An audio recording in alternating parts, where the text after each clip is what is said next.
कुछ large trades होने उनकी भी चर्चा क्विकली कर लेंगे। हो सकता है 8:45 ऑनवर्ड्स वाली विंडो में ना ट्रांजैक्ट हो जाए, तो उन पर बातचीत कर ली जाएगी। लेकिन पहले एलिफेंट इन द रूम, वो आरबीआई की गाज गिरे चली जा रही है एक एक करके। और अब इस बार बारी जेएम फाइनेंशियल की। हर्षदा, दरअसल क्या कहा, क्या किया आरबीआई ने? ये इनफैक्ट कल और आज में फिर दूसरा एलिफेंट हो जाएगा आशीष। लेकिन हाँ, आरबीआई ने सख्त दरअसल इंस्ट्रक्शंस दे दिए हैं कि जेएम फाइनेंशियल अब यहाँ से शेयर्स और साथ ही डिबेंचर्स की किसी तरह की फाइनेंशियल लेंडिंग नहीं करेगा। साथ ही साथ कोई भी loan against IPO of shares, IPO के लिए आवेदन अगर आप भर रहे हैं उसके लिए अगर आपको लोन चाहिए अगेंस्ट शेयर्स, वो जेएम फाइनेंशियल पर भी पाबंदी आती हुई दिखाई दे रही है। अब आरबीआई ने कहा है कि जो भी एक्शन लिया गया है सीरियस खामियां बरती जा रही थी, इसीलिए हम ये बड़ा एक्शन लेते हुए दिखाई दे रहे हैं। आरबीआई ने कहा है कि with respect to loan sanction by company for IPO financing और एनसीडी सब्सक्रिप्शंस, एक लिमिटेड रिव्यू हुआ और वहां पर कुछ खामियां निकल कर आई हैं, इसीलिए बड़ा एक्शन आता हुआ दिखाई दिया है। बेसिकली आरबीआई थोड़ी सी और सख्ती अपना रहा है। कल ऑफ कोर्स आईएफएल फाइनेंस के केस में हमने देखा था, अब जेएम फाइनेंशियल की बारी आती हुई दिखाई दे रही है। अब यहाँ पर एक और डिटेल रिपोर्ट आनी है, डिटेल रिव्यू होना है। हालांकि जेएम फाइनेंशियल की तरफ से ये ऑफ कोर्स अपडेट आया है कि उन्होंने सभी नियमों का पालन किया है, कोई उल्लंघन नहीं हुआ है। ऑफ कोर्स इस रिव्यू में वो आरबीआई के साथ कोऑपरेट कर रहे हैं, लेकिन जेएम फाइनेंशियल के लिहाज से कोई ऐसी डिस्क्रिपेंसी नहीं है। लेकिन क्लियरली अब क्योंकि आरबीआई का एक्शन आया है, इस स्टॉक पर वो तलवार लटकती हुई दिखाई देगी। कल वैसे भी 2% नीचे था। कल आईएफएल फाइनेंस पे हम रिएक्ट कर रहे थे, आज बिग स्टॉक में चर्चा भी करी, क्योंकि कल जाते ही लोअर सर्किट पे लग गया। खूब आउटस्टैंडिंग पेंडिंग ऑर्डर्स बचे हुए थे, आज भी दबाव में आएगा।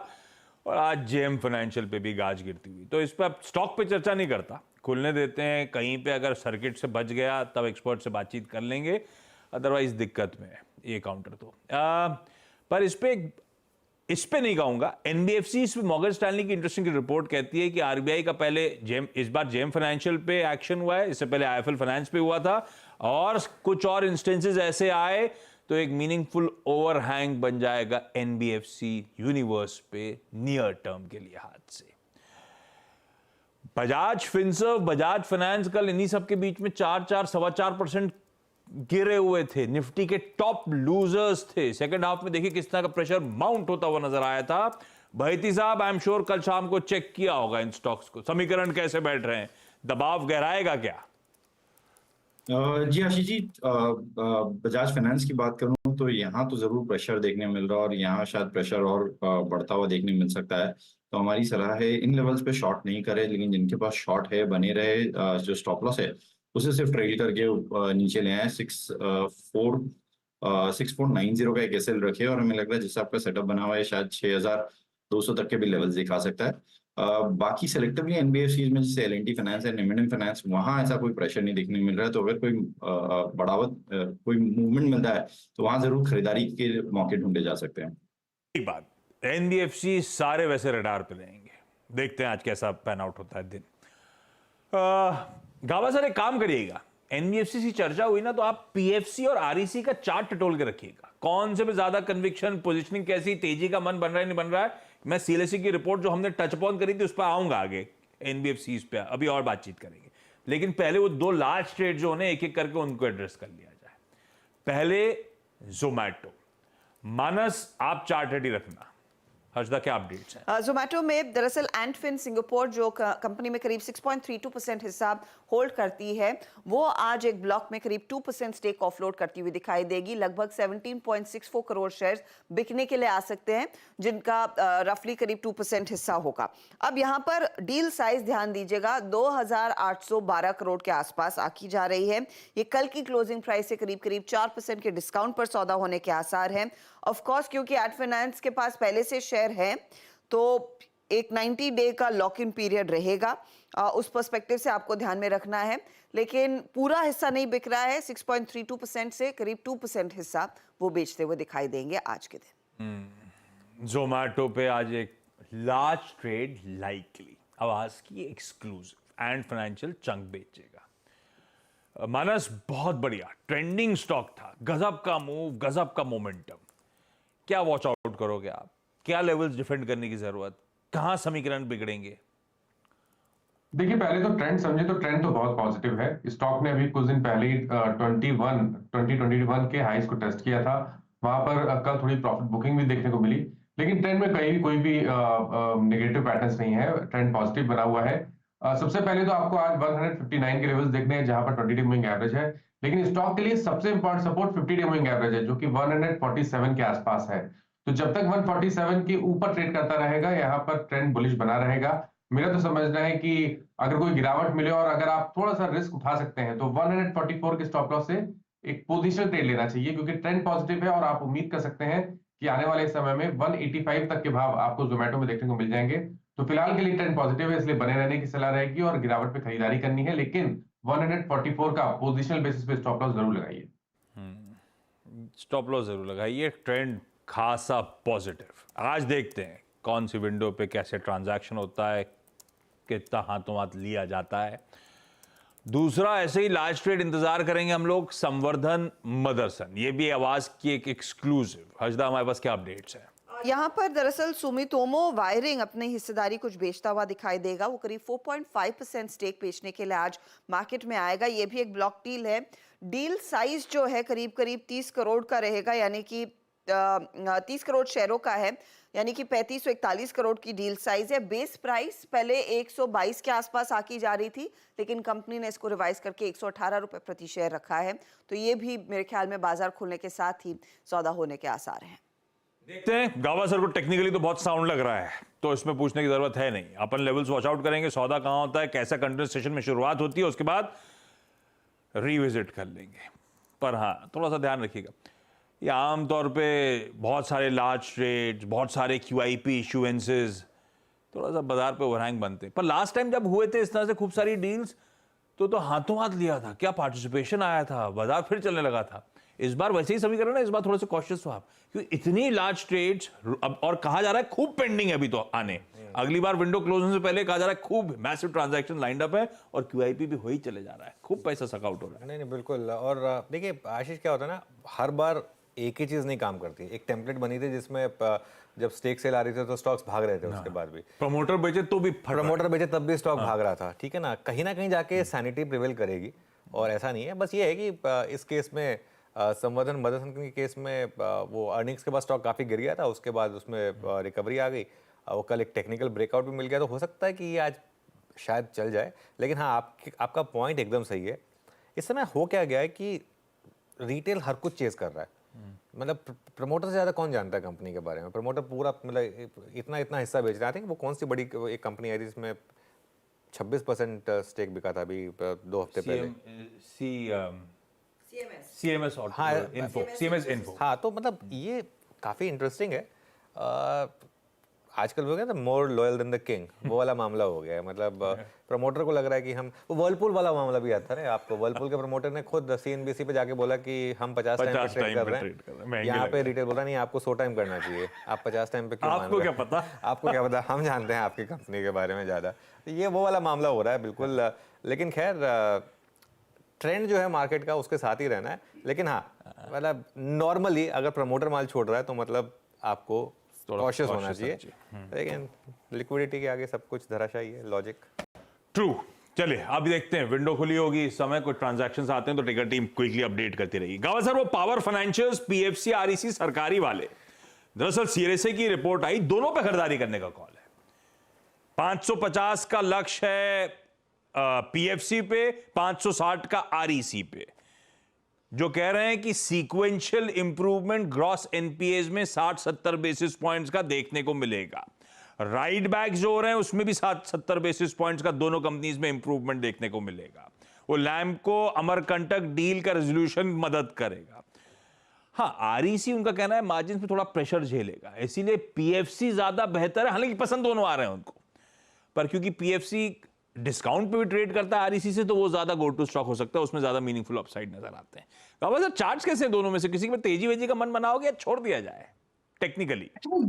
एक्चुअली देखा जाए तो दोनों का चार्ट एग्जैक्टली सिमिलर है, टू ब्रदर्स जय वीरू, वैसा ही लगता है, कहीं पर चेंज नहीं है।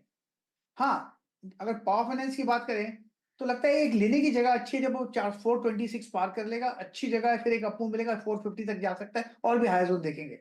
बाई मोड पर एक करेक्शन था, 3 हफ्ते का करेक्शन खत्म हुआ, अब पॉज में।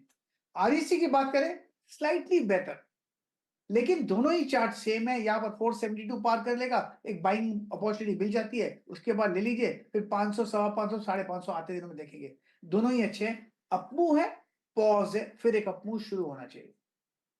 अच्छा, एक चीज़ याद आई। आज सुबह मॉर्निंग कॉल में मैं कह रहा था पीएम मोदी वो इनॉग्रेट करने वाले हैं सुबह 10:30 बजे देश का पहला अंडर वाटर मेट्रो सर्विस जो शुरू होनी है, कोलकाता हावड़ा कनेक्ट करेगी। वो है तो 16-17 किलोमीटर की कुल, लेकिन उसमें से अंडर वाटर मेरे ख्याल से 500 सवा 500 मीटर्स का ही पार्ट है, जो मैंने कुछ गलत बोला था सुबह, तो मैंने कहा वो करेक्ट करूं। अभी पॉपअप आ रहा था कहीं पे तो मुझे याद आया, मैं भूल गया था। सीधा सौदा में मैं और नीरज ने बातचीत करी थी ब्रेक में, तो हम लोग सोचते थे सीधा सौदा में अपडेट करेंगे, वो भूल गया था मैं। चलिए, अच्छा, बाकी के इंपॉर्टेंट स्टॉक्स इन न्यूज। अब आइए लास्ट ट्रेड्स के बाद हैवेल्स पे। हैवेल्स पे तो ऑलरेडी सावंत साहब का आज का प्रेफर्ड पिक राइड कर रहा है, लेकिन अजदा आज खबर क्या है? खबर यह है कि कंपनी अपने प्रोडक्ट पोर्टफोलियो को दरअसल डाइवर्सिफाई कर रही है।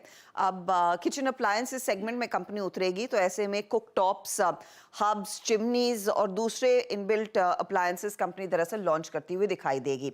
अब बेसिकली कंपनी का इरादा है इस पोर्टफोलियो को एक्सपैंड करने का, और 2024 के मई के महीने में, यानी कि 2 महीने में ये प्रोडक्ट्स आपको मार्केट में दिखने लगेंगे। ये टाइमलाइन भी आ चुकी है। अब बेसिकली इस पर सीएलएसए की रिपोर्ट आई है। सीएलएसए कहता है कि competitive intensity basically kitchen segment में ऑफ कोर्स बढ़ती हुई दिखाई देगी, लेकिन क्योंकि कंपनी मई 2024 में उतर रही है, अगले 3 सालों में कंपनी का फोकस यही रहेगा कि ये टॉप 3 प्लेयर्स में से एक हो। अब अगर ये 10% भी मार्केट शेयर गार्नर कर लेते हैं, ये सीएलएसए कह रहा है, तो उस लिहाज से 45 से 70 रुपए प्रति शेयर वैल्यू अक्रीशन, वैल्यू में जुड़ता हुआ दिखाई देगा हेवल्स के लिए। इसीलिए वो स्टॉक आपके रेडार पर होना चाहिए। खबर है, और उसके साथ सीएलएसए ने भी कह दिया है कि कितना बिजनेस दरअसल इनके हाथ आ सकता है और उसके कितने फायदे दरअसल रिफ्लेक्ट हो सकते हैं प्राइस में। ठीक बात। देखते हैं, अब चाहते तो हैं टॉप 3 प्लेयर्स बनना 3 साल के अंदर ही है। अगर बन गए तो वैल्यू एक्रीशन है। देखते हैं पैन आउट कैसे। खबर अच्छी है, और टेक्निकली सावंत साहब को साउंड लग रहा था, वो प्लेट आ जाएगी आपकी स्क्रीन पे। हमें बस वॉच आउट करना है, 1545 के ऊपर चल रहा हो ये स्टॉक, तो एक कंडीशनल बाय है आज की रेडिंग सेशन का। 1545 के ऊपर चला तो लेवल्स आपकी स्क्रीन पर, कहां स्टॉप लॉस लगाएं, क्या टारगेट्स के लिए हमें अप्रोच करना है। Aditya Birla fashion and retail, Satpute साहब प्लीज चार्ट रेडी रखिएगा। एबीएफआरएल को लेकर के अपडेट्स। यहाँ पर जीआईसी यानी कि कैलेडियम इन्वेस्टमेंट्स, इन्होंने अपना राइट एक्सरसाइज कर दिया अपने वारंट्स को इक्विटी शेयर में बदलने का। अब वारंट्स जो इनके पास थे करीब 1425 करोड़ वर्थ थे, वो इक्विटी में बदल गए हैं। अब 288 रुपए 75 पैसे के आसपास दरअसल ये वारंट्स इनको मई 2022 में इशू किए गए थे, और वहां पर कन्वर्जन होता हुआ दिखाई दे रहा है। मई 2022 में कंपनी ने करीब 770 crore via preferential issue invest किया था, और ऑफ कोर्स 1425 करोड़ के वारंट्स लिए थे। उन वारंट्स का कंपनी कन्वर्जन कर रही है। हाँ, मैं देख रहा था किस भाव पे, वो भाव नहीं मिले मुझे कहीं पे कल रात में भी, तो ठीक है, पर ये स्टॉक ने कुछ किया नहीं है। सतपुर साहब चला जहां से था वहीं पे आके कंसोलिडेट कर रहा है वापस। अच्छी खबर है। अगर थके हुए स्टॉक पे कोई कहता है मैं वारंट पूरे इक्विटी में तब्दील कर रहा हूं 1 for 1, तो मतलब उसको दमखम जीआईसी एटलीस्ट इक्विटी लेकर खड़ा रहना चाहता है स्टॉक में, पर डाइल्यूशन के कंसर्न्स अपनी जगह। खबर तो इससे पॉजिटिव गिनूंगा, लेकिन स्टॉक थका हुआ है। सतपुर साहब क्या करना चाहिए एबीएफआरएल में? इसके पीयर वीयर तो फट गए हैं, वो ट्रेंड तो पलट के नहीं देख रहे। आशीष जी, देखिए, अगर आप इसका चार्ट देखें तो हमने इसमें ऑलरेडी एक करेक्शन देखा है 270 के लेवल से करीबन 225 तक, और ये जो 220 से लेके 225 का लेवल है, ये आप कह सकते हैं यहाँ पे मूविंग एवरेजेस का सपोर्ट आता है। कम से कम 5 मूविंग एवरेजेस आते हैं, जहाँ पे 200 डीएमआ भी आता है। तो मेरे हिसाब से आशीष जी ये लेवल बढ़िया है, जहां से एक पुल बैक देना चाहिए। ये एफएनओ का काउंटर भी है, तो आज इस पे नजर रखे। 236 229 का कल का क्लोज है, 236 का रेजिस्टेंस है, 236 ये इसका पहला टारगेट होगा पुल बैक का। लेकिन आशीष जी एक चीज ऐड करता हूं, अगर ये 236 का लेवल पार कर दे तो आज इसमें अच्छी शॉर्ट कवरिंग होगी, कम से कम 250 तक जाएगा। तो नजर रखें आज एबी फैशंस पे। रेडार पे रखें भाई, ऑलरेडी ठंडा पड़ा हुआ है, शायद दमखम दिखा सके ये काउंटर। महानगर गैस, चतुर्वेदी साहब आपके पास आऊंगा। ये गैस रिलेटेड कंपनीज आप लोगों ने कुछ पोर्टफोलियो में रखी नहीं रखी, सिटी गैस डिस्ट्रीब्यूशन वाली, पर पहले खबर क्या अपडेट्स हैं अर्शदा MGL? इन्होंने दरअसल ओवरनाइट करीब 2.5 रुपए प्रति केजी दाम CNG के बढ़ा दिए हैं। बेसिकली अब मुंबई और मुंबई के घटा दिया, बेग योर पार्डन, घटा दिए हैं। 73 रुपीज़ 50 पैसे के आसपास आपको प्रति केजी अब CNG मिलेगा। तो ये प्राइस कट आया है क्योंकि बेसिकली कंपनी कह रही जो नेचुरल गैस की कीमतें हैं वो कम हुई हैं, वो दरअसल कंपनी पास ऑन करती हुई दिखाई दे रही है, इसीलिए क्लियरली वो प्राइस कट आता हुआ दिखाई दिया है। प्राइस कट आया है। कैलकुलेशन कहता है पेट्रोल से 53% सेविंग्स इस प्राइस कट के बाद, डीजल से 22% सेविंग्स इस प्राइस कट के बाद गाड़ी वालों के लिए। भाई अपने पास PNG तो है, उसमें कुछ आया नहीं है। चतुर्वेद, आपके पास CNG गाड़ी है क्या? नहीं, मेरे पास CNG गाड़ी नहीं है। किसी को फायदा होता दिख नहीं रहा है यहाँ पे। किसी का नहीं ना? नहीं मेरे पास किसी को फायदा नहीं हो रहा है। PNG पे बात आई नहीं अब तक। खैर, गैस कंपनीज और मेरा तो PNG से भी फायदा नहीं होता। पाइप नहीं है क्या? नहीं, लेकिन मैं नहीं यूज करता ना, मैं तो एयर फ्रायर यूज करता हूँ। मैं सोचा थोड़ा सा हेल्थ का तड़का जोड़ दिया जाए। ठीक है। अच्छा, gas companies, sorry, city gas distribution या MGL इन पर्टिकुलर कुछ रख रहे हो? आपने पोर्टफोलियो में नहीं रखते हो? नहीं आशीष जी, इसको हमने हमारे पोर्टफोलियो में जगह नहीं दी क्योंकि देखिए अभी तो चार्ट्स मैं देख रहा हूँ तो काफी स्ट्रांग नजर आ रहे हैं, बट क्या है कि इनकी जो वोलेटिलिटी है वो काफी ज्यादा हमें देखने को नजर आती है, तो हमने इसको स्किप किया है क्योंकि रेगुलेटरी जो चीजें हैं वो कहीं ना कहीं जो डायनामिक्स चेंज होते हैं उसका इम्पैक्ट काफी बार आता है, तो उस लिहाज से इसको अवॉइड किया है। और दूसरा क्या है कि हम पावर के स्पेस में ऑलरेडी काफी ओवरवेट है हमारे पोर्टफोलियो के अंदर में। हमने पहले भी कई बार चर्चा की है, NTPC, कोल इंडिया या इस पूरे ट्रेंड को हमने CPSE ETF के थ्रू भी काफी प्ले किया, और क्योंकि हम पावर स्पेस के अंदर में काफी तेजी में थे तो हमने उसको ध्यान में रखते हुए यहाँ पर जो सिटी गैस डिस्ट्रीब्यूशन है या गैस रिलेटेड जो बिजनेसेस है उनमें कोई भी पोजीशन, अंडरवेट पोजीशन हमने मेंटेन रखी है। बिल्कुल ठीक साहब। क्विकली बाकी के सारे स्टॉक्स से न्यूज, तो मुनाफे की तैयारी हो जाएगी पूरी। हर्षदा क्या कह रहा है? Coal India South Eastern coalfield Gevra mine जो है उनको एनवायरमेंटल नॉड मिल गया है। अपनी प्रोडक्शन कैपेसिटी इस क्लियरेंस के बाद कंपनी 70 मिलियन टन प्रति ईयर बढ़ाती हुई दिखाई देगी, तो वो एक पॉजिटिव है। NHPC ने करीब 1200 मेगावाट का जो Jalaun ultra renewable energy power park है उत्तर प्रदेश में, वहां पर कामकाज शुरू कर दिया है। लगभग 800 करोड़ तक का इन्वेस्टमेंट हुआ था इसमें।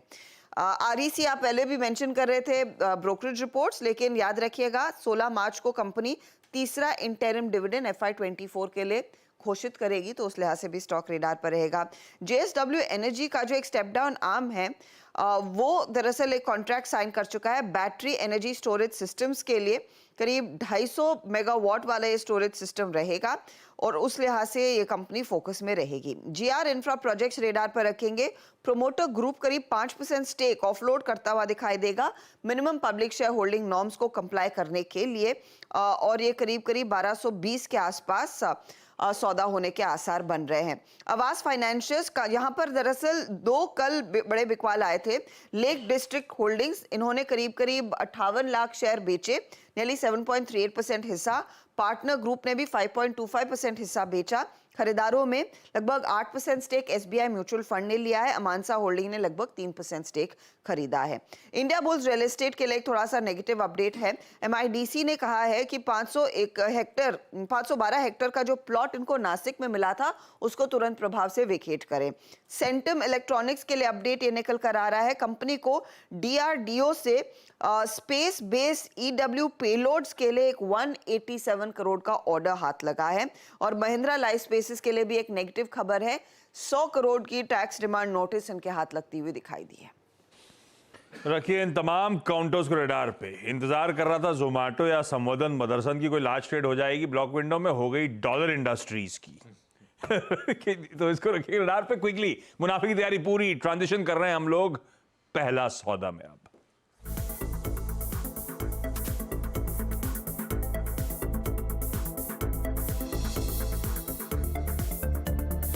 ये है पहला सौदा, CNBC आवाज मोतीलाल ओसवाल स्टूडियो से लाइव।